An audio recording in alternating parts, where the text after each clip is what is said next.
Okay, super short review here because if I talk too long, it's going to be longer than the book. I just finished reading Children of the Bedtime Machine. This book is an homage to Ray Bradbury. It was actually originally done quite a few years ago. I think it was published in like a magazine or something. Don't quote me on that. Eventually, it was also available as an audiobook.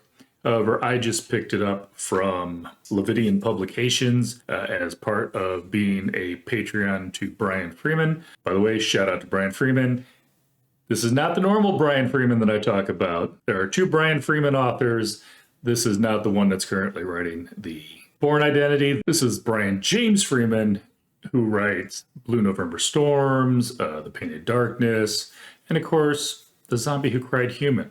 And I mean, who can't love a title like that? Anyhow, this was actually written by, with all due respect to Stephen King, the person I personally think of as the master of horror, Robert McCammon. Anybody who knows Robert McCammon's Swan Song is one of my favorite books of all time. It's like 1B right behind The Count of Monte Cristo by Alexander Dumas. So I love Robert McCammon.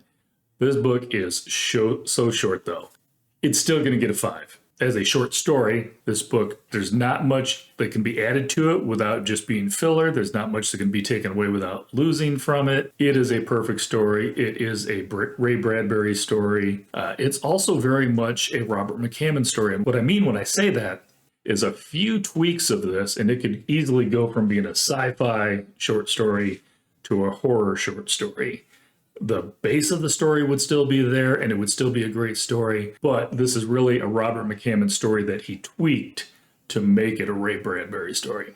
And absolutely loved it. So glad I got a chance to read it. Thank you to Brian James Freeman for putting this together and sending it out to your patrons. Totally appreciate it. And like I said, if I talk any longer, it's going to be longer than the book was. So if you get a chance to read it, I think you can still get it as an audiobook. If you weren't part of the Patreon program, it was a limited number of copies. You're going to have to find somebody willing to give up theirs. But if you can get it, read it. It's only going to take a few minutes out of your day, but absolutely worth the time.